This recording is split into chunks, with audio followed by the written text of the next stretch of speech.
새벽 6시 20분 밀라노 선수촌 주차장.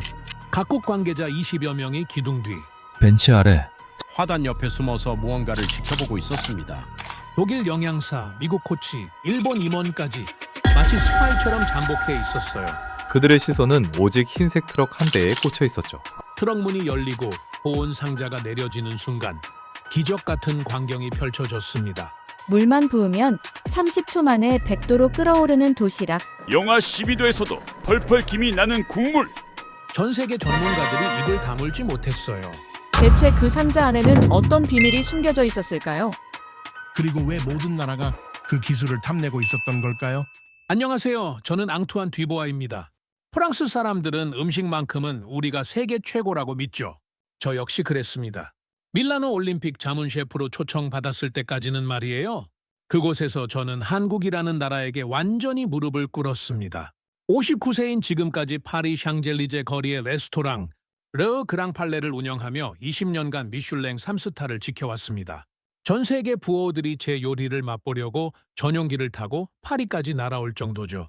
그래서 2026년 1월 밀라노 동계올림픽 조직위원회에서 자문 셰프 초청 연락이 왔을 때 솔직히 우쭐했습니다. 이탈리아도 미식의 나라라고 하지만 프랑스와는 격이 다르죠. 그들이 저를 부른 이유는 명확했어요. 세계 최고 수준의 올림픽 급식을 만들려면 프랑스 셰프의 노하우가 필요했던 겁니다. 동료들과 성별 와인을 마시며 농담을 주고받았죠. 앙투안이 가면 선수촌이 미슐랭 레스토랑이 되겠네요. 밀라노에 도착하자 조직위원회가 극진히 맞아줬습니다. 선수촌 주방시설은 상당했어요. 대형 오븐 12대, 최신식 냉장 시스템까지 갖춰져 있었죠. 총괄 셰프 마르코가 설명했습니다. 92개국 3,000명 선수들의 하루 3끼를 17일간 책임져야 한다고요. 저는 자신 있게 답했습니다. 걱정하지 마세요. 제가 해결해드리겠습니다. 첫 주 동안 화려한 메뉴들을 준비했어요. 트러플 크림 파스타, 프로방스식 허브치킨, 부르고뉴 스타일 소고기 스튜까지. 조리팀 50명에게 프랑스식 조리법을 교육하며 뿌듯함을 느꼈죠. 이번 올림픽은 분명 성공할 거예요. 세계가 프랑스 요리의 우수성을 다시 한번 확인하게 될 겁니다. 하지만 제가 간과한 치명적 변수가 있었습니다. 이번 올림픽은 밀라노, 코르티나, 리비뉴 세 곳에 분산 개최되는데 가장 먼 곳이 400km나 떨어져 있었어요. 게다가 2월 밀라노는 영하 10도 혹한이었죠. 따뜻한 음식을 4시간 넘게 운송하면 어떻게 될까요? 개막 3일째 부주방장이 사색이 되어 달려왔습니다. 코르티나로 보낸 파스타가 다 얼어버렸다는 거예요. 폭설로 배송 트럭이 5시간이나 갇혔다고 했죠. 저는 등골이 서늘해졌습니다. 영하 20도에서 5시간이면 뜨거운 용암도 식을 텐데요. 그날 저녁 식당 분위기는 심상치 않았습니다. 훈련을 마친 선수들이 투덜거리기 시작했어요. 미국 선수가 포크로 파스타를 들어 올렸는데 면들이 고무줄처럼 엉겨붙어 덩어리째 딸려왔죠. 독일 선수는 빵을 식탁에 내리치며 돌덩이 같다고 불평했습니다. 식당 곳곳에서 불만이 터져 나왔어요. 제 자존심에 금이 가는 소리가 들렸습니다. 미슐랭 3스타 셰프가 고무줄 파스타를 내놓다니요? 저는 황급히 주방으로 도망쳤지만 소용없었어요. 아무리 뜨겁게 만들어도 배송 과정에서 식어버리는 걸 막을 방법이 없었거든요. 그날 밤 잠 못 이루며 복도를 서성이던 중이었습니다. 어디선가 구수하고 따뜻한 냄새가 났어요. 홀린 듯 따라가니 한국 선수단 숙소 앞이었습니다. 믿을 수 없는 광경이 펼쳐져 있었죠. 한국 선수들이 도시락을 먹고 있는데 그 도시락에서 하얀 김이 모락모락 피어오르고 있었던 겁니다. 지금 영하 10도인데 방금 배달 왔을 텐데 어떻게 저렇게 뜨거울까요? 우리 음식은 다 식어서 난리인데 한국 선수들만 갓 지은 밥처럼 뜨거운 식사를 하고 있다니요. 그들의 행복한 표정을 보며 제 가슴 속에서 무언가가 쿵 하고 내려앉았습니다. 콧대 높은 프랑스 셰프의 자존심이 김이 모락모락. 나는 한국 도시락 앞에서 서서히 무너져 내리는 순간이었습니다. 그날 밤 본 광경이 꿈이었으면 좋았겠지만 현실은 더 가혹했습니다. 다음 날 아침 선수촌 식당은 아수라장으로 변해 있었죠. 개막 4일 만에 역대 최악의 올림픽 식당이라는 오명이 붙어버린 겁니다. 제 요리 인생에서 가장 치욕스러운 순간이었어요. 새벽 4시부터 조리팀 50명과 함께 정성껏 준비했습니다. 갓 구운 크루아상 800개, 따끈한 오믈렛 500인분, 프랑스산 최고급 밀가루로 만든 바게트까지요. 보온 용기에 담아 각 경기장으로 출발시켰죠.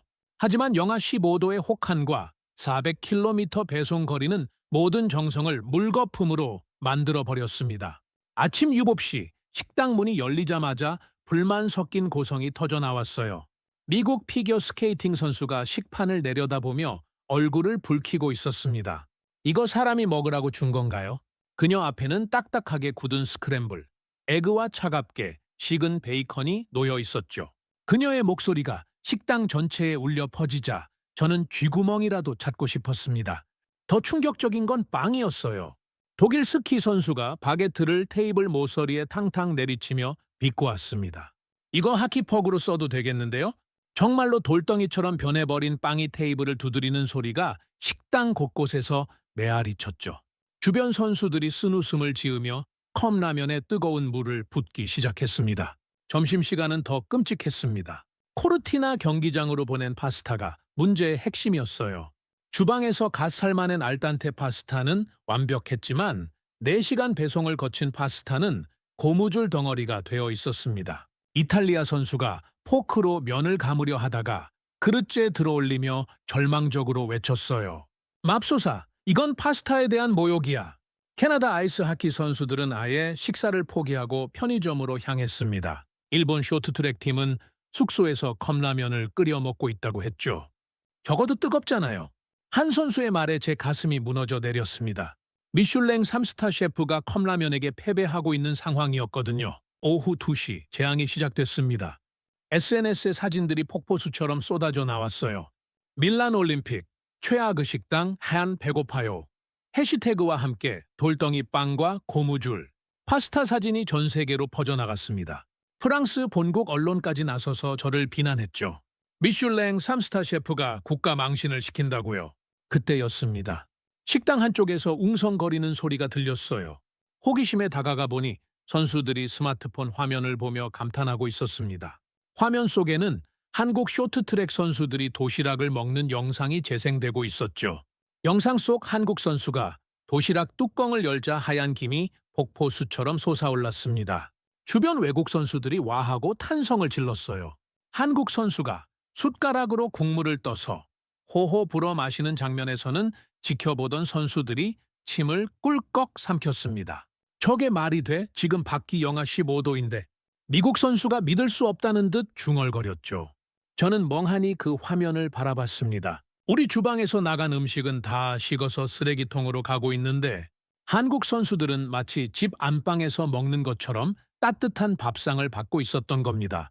화면 속 밥알 하나하나가 윤기를 흐르고 국물은 펄펄 끓고 있었어요. 그 순간 깨달았습니다. 이건 단순히 요리의 문제가 아니구나. 이건 기술이다. 아니 그 이상의 무언가가 있다. 미슐랭 별 3개로도 해결하지 못한 혹한의 문제를 한국은 이미 완벽하게 해결하고 있었던 겁니다. 저녁 식사 시간, 식당은 텅 비어 있었습니다. 선수들이 우리 음식을 완전히 포기했거든요. 텅 빈 식당에 홀로 서서 저는 결심했습니다. 도대체 한국이 무슨 마법을 부린 건지 내 눈으로 직접 확인해야겠다고요. 자존심 따위는 중요하지 않았어요. 요리사로서의 호기심이 저를 그곳으로 이끌었죠. 그날 밤 저는 두꺼운 패딩을 입고 한국 선수촌으로 발걸음을 옮겼습니다. 그리고 그곳에서 제 요리 인생을 완전히 뒤바꿀 충격적인 진실과 마주하게 됩니다. 한국 선수촌 근처에 도착했을 때 놀라운 광경이 펼쳐져 있었습니다.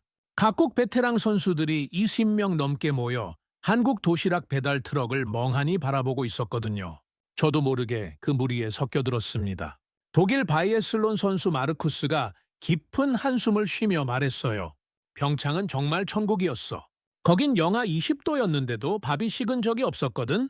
옆에 있던 미국 스피드 스케이팅 선수 제시카가 맞장구를 쳤습니다. 맞아. 나 글루텐 알레르기 때문에 걱정했는데 한국 영양사가 매일 찾아와서 내 식단을 따로 체크해줬어. 그때 캐나다 아이스 하키 선수 브라이언이 결정타를 날렸습니다. 메뉴가 42가지였어. 믿어져? 4부입까지? 할랄, 코셔, 비건, 심지어 김치 종류만 10가지가 넘었다고. 저는 순간 현기증을 느꼈어요. 보통 올림픽 식당은 100가지 내외인데 420가지라니요. 마르쿠스가 씁쓸하게 웃으며 덧붙였습니다. 평창 경험해본 선수들은 다 알잖아. 거긴 선수가 왕이었어. 식당 들어가면 조리사들이 우리 엄마처럼 웃으면서 밥 많이 먹으라고 챙겨줬지. 여기서 돌덩이 빵 씹고 있으니까 더 그리워. 바로 그때 한국 배달 트럭 문이 열리고 스태프들이 도시락을 내리기 시작했어요. 주변 외국 선수들이 일제히 침을 꿀꺽 삼켰습니다. 한 한국 선수가 도시락을 받으며 밝게 인사했어요. 이모님, 오늘 제육볶음이라면서요? 완전 기대돼요. 스태프가 환하게 웃으며 대답했죠. 그래, 오늘 춥다고 해서 국물도 넉넉히 담았어. 그 짧은 대화 속에 담긴 전기 차가운 밀라노 공기를 녹이는 것 같았습니다. 저는 숙소로 돌아와 노트북을 켰어요. 평창 올림픽 급식을 검색하자 충격적인 자료들이 쏟아져 나왔습니다.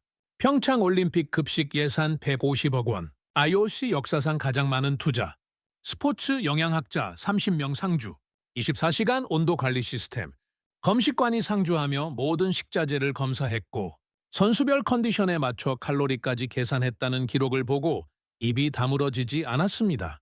더 놀라운 건 노로바이러스 예방을 위해 화장실 물탱크까지 따로 관리했다는 사실이었어요. 이건 요리가 아니라 과학이고 철학이었습니다. 저는 미슐랭 별 3개를 달고 자만했지만 한국은 묵묵히 선수를 위한 완벽한 시스템을 구축해왔던 겁니다. 사진 속 평창 급식은 예술이었어요. 정갈하게 담긴 비빔밥, 화려한 색감의 잡채, 김이 모락모락 나는 갈비탕.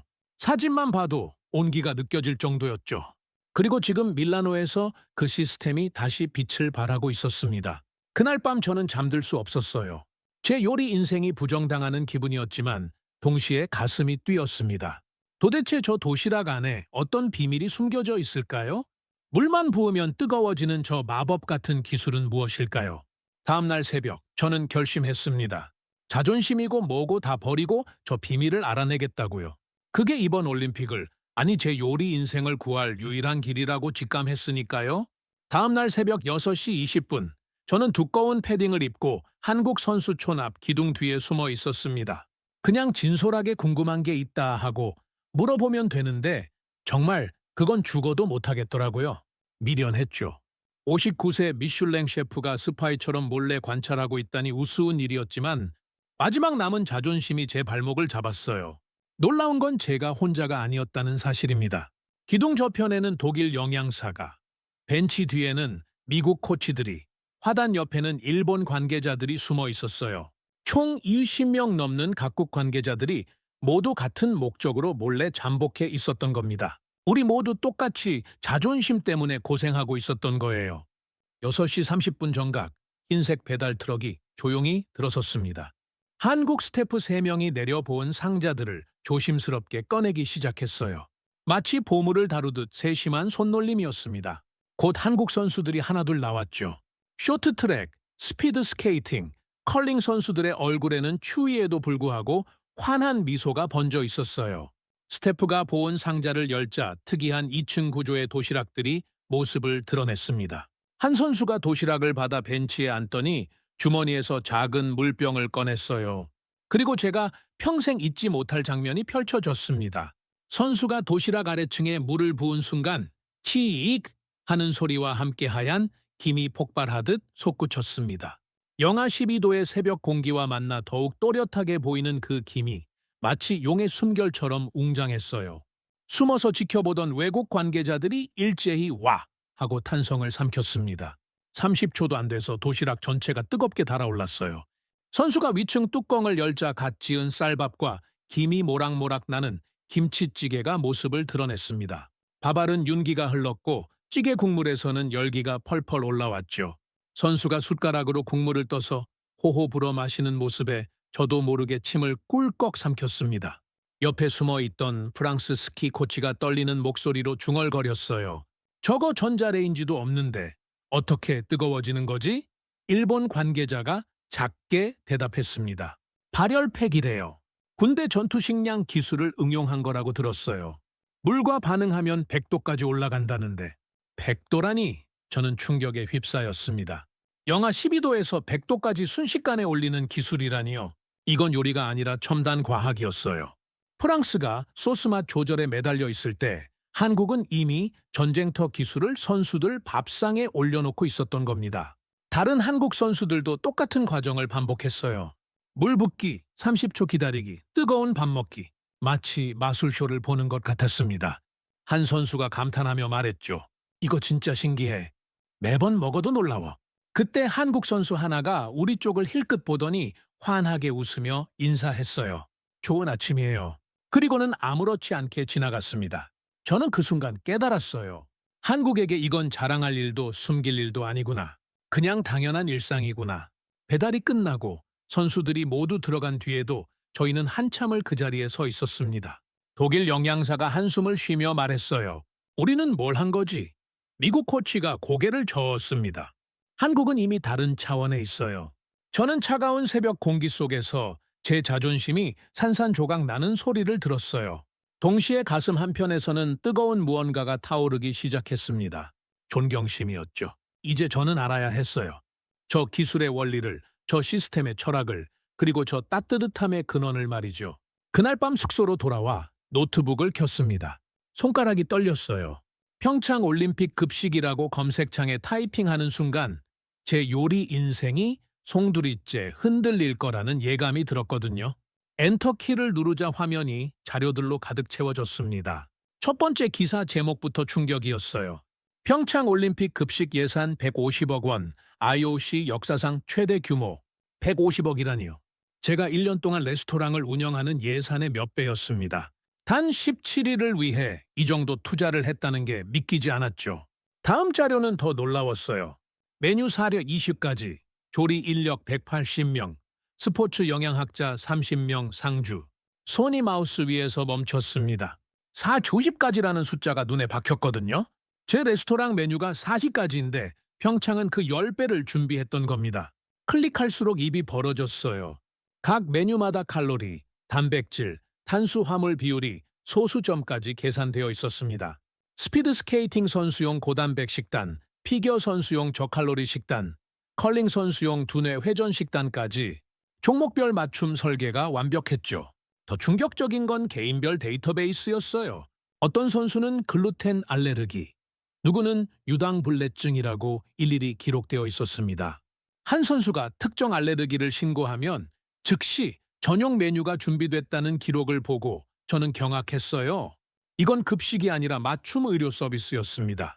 새벽 2시가 넘어서야 가장 놀라운 자료를 발견했습니다.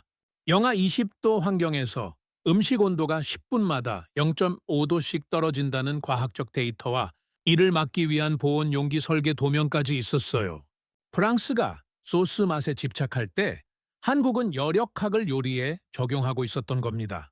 페이지를 넘기다 한 문구가 제 가슴을 후벼 팠습니다. 우리는 밥을 짓는 게 아니라 메달을 만든다. 이 한 문장이 모든 걸 설명해주고 있었어요. 한국에게 급식은 단순한 끼니가 아니라 국가대표를 향한 무한한 지원의 표현이었던 겁니다. 한 한국 영양사의 인터뷰가 제 눈시울을 붉게 만들었습니다. 선수들은 우리 자식 같아요. 최고를 먹여야죠. 자식이라는 단어에서 모든 게 이해됐어요. 이건 기술이 아니라 마음이었습니다. 어머니가 자식 밥상 차리는 그 마음으로 420가지 메뉴를 준비했던 거예요. 저는 의자의 등을 기댄 채 깊은 숨을 들이마셨습니다. 제가 미슐랭 별에 집착하며 예술을 추구할 때 한국은 묵묵히 과학과 정성으로 완벽한 시스템을 만들어 왔던 거예요. 소스 한 방울에 목숨 걸 때 한국은 선수 한 명 한 명의 알레르기까지 챙기고 있었던 겁니다. 노트북 화면을 덮으며 저는 결심했습니다. 내일 당장 한국급식센터를 찾아가겠다고요? 이번엔 숨어서 보는 게 아니라 정면으로 부딪히겠다고 말이죠. 자존심 따위는 이제 중요하지 않았어요. 배우고 싶었습니다. 진심으로요. 그 따뜻한 마음과 완벽한 시스템이 어떻게 만들어졌는지 그 비밀을 꼭 알아내겠습니다. 다음 날 오전 9시 저는 한국급식센터 정문 앞에 서 있었습니다. 이번엔 기둥 뒤가 아니라 떳떳하게 정면으로요. 그냥 진솔하게 궁금한 게 있다고 말하면 되는 건데 어제까지도 자존심이 발목을 잡았었죠. 하지만 이제는 달랐습니다. 배우고 싶었어요. 진심으로요. 문을 열자마자 구수한 냄새가 확 밀려왔습니다. 된장찌개 끓는 냄새, 갓 지은 쌀밥 냄새, 참기름 볶는 냄새가 뒤섞여 있었죠. 주방 안에서는 36명의 조리사들이 새벽 4시부터 시작한 작업에 한창이었습니다. 놀라운 건 그들의 표정이었어요. 피곤할 법도 한데 모두 환하게 웃으며 일하고 있었거든요. 한 중년 여성이 저를 보고 다가왔습니다. 김영희 영양사였어요. 아, 프랑스에서 오신 유명한 셰프님이시죠? 어서 오세요. 그녀의 따뜻한 환대에 제 긴장이 풀렸습니다. 솔직히 말씀드리면 당신들의 시스템이 너무 궁금해서 왔습니다. 배우고 싶어요. 주방 투어가 시작됐습니다. 첫 번째로 본 건 거대한 냉장고였는데 안에는 선수 이름이 적힌 개별 메모들이 빼곡했어요. 김민석 선수 오이 알레르기, 최민정 선수 매운 거 못 먹음, 황대헌 선수 고기 좋아함, 130명 선수 한 명 한 명의 식성과 알레르기까지 송글씨로 적어놓았더군요. 김영희 씨가 설명했습니다. 저희는 밀라노 코르티나, 리비뇨 세 곳에서 하루 260인분을 2번씩 내보내요. 17일이면 총 8,800개이죠. 하지만 숫자가 중요한 게 아니라 마음이 중요해요. 선수들은 저희에겐 가족 같은 존재거든요. 다음은 도시락 포장 라인이었어요. 2층 구조 용기의 발열팩을 보며 저는 물었습니다. 왜 100도가 아니라 85도로 설정하셨나요? 김영희 씨가 웃으며 대답했어요. 100도면 너무 뜨거워서 선수들이 바로 못 먹어요. 85도가 입에 넣기 딱 좋은 온도거든요. 그 한마디에 저는 할 말을 잃었습니다. 가장 감동적이었던 건 작은 디테일들이었어요. 한 조리사가 도시락 뚜껑을 덮기 전 밥 위에 하트 모양으로 자른 당근을 올리고 있었습니다. 힘내라 화이팅이라고 적힌 작은 쪽지도 함께였죠. 그 조리사가 말했어요. 우리 애들이 훈련하고 지쳐서 들어올 텐데 이런 거라도 보면 힘이 날 거 아니에요? 우리 애들? 그 단어가 제 가슴을 후벼 팠습니다. 올림픽 국가대표가 아니라 내 자식, 내 조카를 챙기는 마음으로 요리하고 있었던 거예요. 프랑스 주방에서는 상상도 못할 따뜻함이었습니다. 한쪽에서는 김치찌개가 펄펄 끓고 있었어요. 조리사가 국물 맛을 보더니 고개를 저었습니다. 아직 덜 됐어. 오늘 훈련 강도 높다고 했으니까 염분 좀 더 넣어야지. 우리 애들 땀 많이 흘릴 텐데 그 세심한 배려에 제 눈시울이 뜨거워졌어요. 김영희 씨가 저를 보며 조용히 말했습니다. 셰프님, 솔직히 말씀드릴게요. 저희는 미슐랭 별 같은 거 신경 안 써요. 저희 목표는 단 하나예요. 선수들이 최고의 컨디션으로 경기장에 서게 하는 것. 그게 전부예요. 벽에 붙은 문구가 눈에 들어왔습니다. 밥 한 숟갈이 메달 하나를 만든다. 저는 그 문장을 한참 바라봤어요. 이곳에서는 누구도 별을 달지 않았습니다. 대신 앞치마를 두르고 새벽부터 밤까지 묵묵히 밥을 지었죠. 그 밥이 메달을 그리고 역사를 만든다는 걸 믿으면서요. 급식 센터를 나서며 저는 깨달았습니다.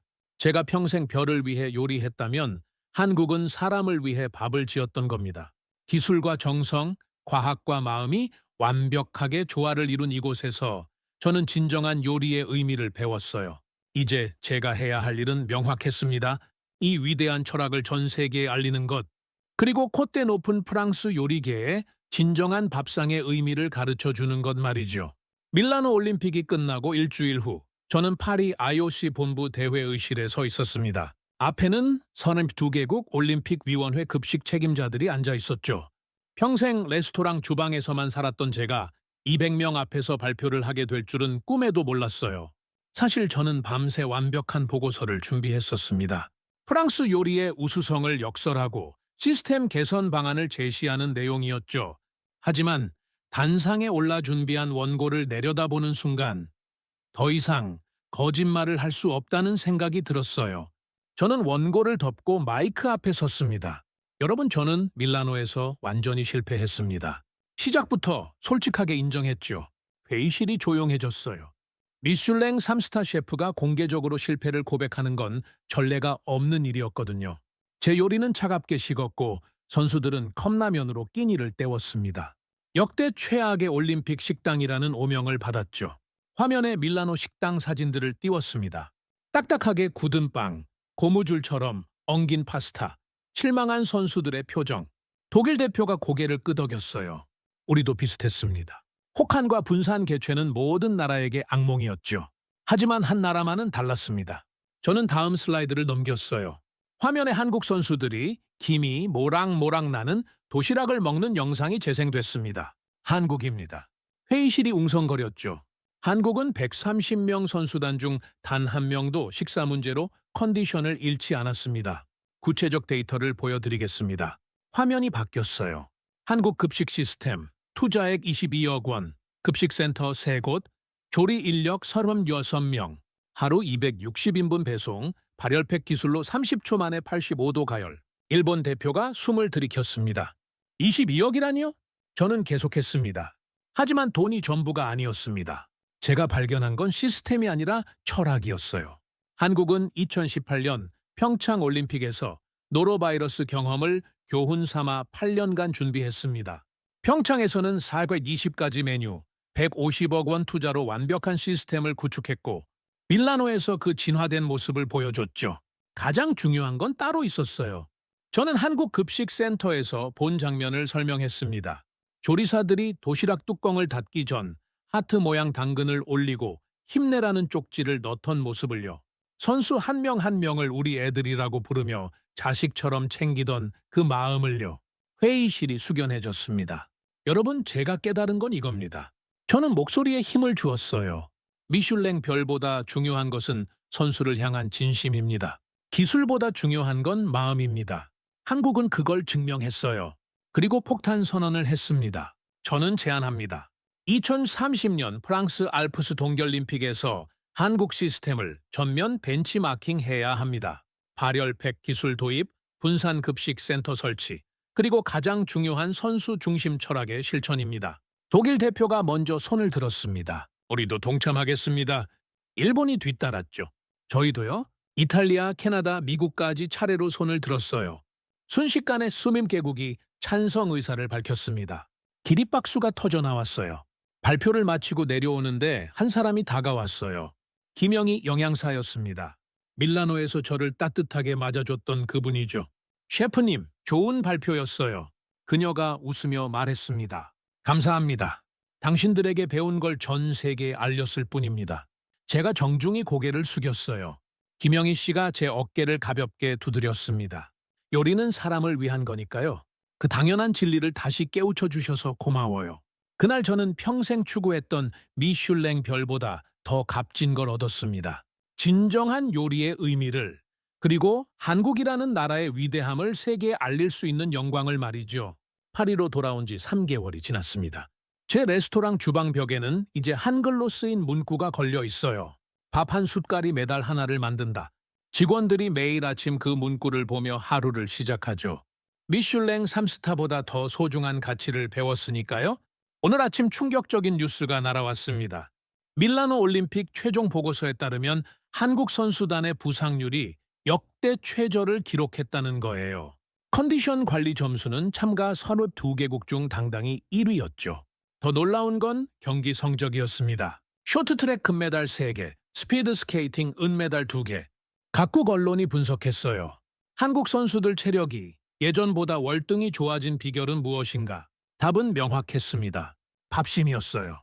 제 휴대전화가 연일 울려댔습니다. 독일 올림픽위원회, 일본 스포츠청, 이탈리아 동계연맹까지 모두 같은 요청이었어요. 한국 발열팩 도시락 시스템을 도입하고 싶다고, 한국 영양사들을 자문위원으로 초청하고 싶다고 말이죠. 총 18개국이 공식 벤치마킹을 신청했습니다. 어제는 더 역사적인 발표가 있었어요. IOC가 올림픽 급식 표준 가이드라인을 평창 기준으로 전면 개정한다고 했습니다. 2030년 프랑스 알프스 동계올림픽도 한국 방식을 완전 도입하기로 결정했죠. 제가 총괄 셰프를 맡되 한국 영양사 10명을 공동 책임자로 모시기로 했습니다.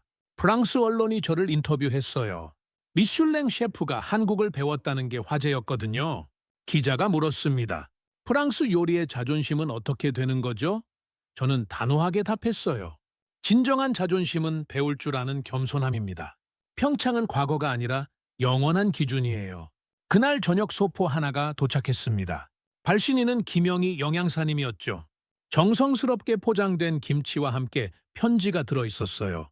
셰프님 덕분에 우리 애들이 세계 어디서든 따뜻한 밥을 먹게 됐어요. 한국은 밥심이라잖아요. 밥이 보약이고요. 언제든 오시면 제가 직접 지은 밥 한 끼 대접할게요.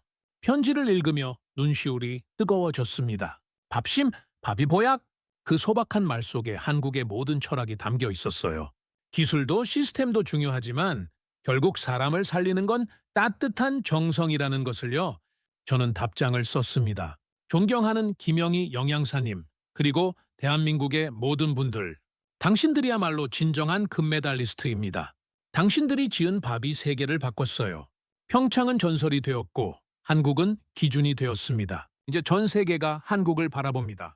IT 강국도 문화 강국도 아닌 사람을 가장 귀하게 여기는 품격 있는 나라로요. 저는 확신해요. 앞으로 어떤 올림픽이 열려도 선수들이 가장 그리워할 밥상은 언제나 한국의 따뜻한 도시락일 거라고요. 마지막으로 한마디만 더 하겠습니다. 프랑스 요리가 예술이라면 한국 요리는 사랑입니다. 그리고 사랑은 언제나 예술보다 위대하죠.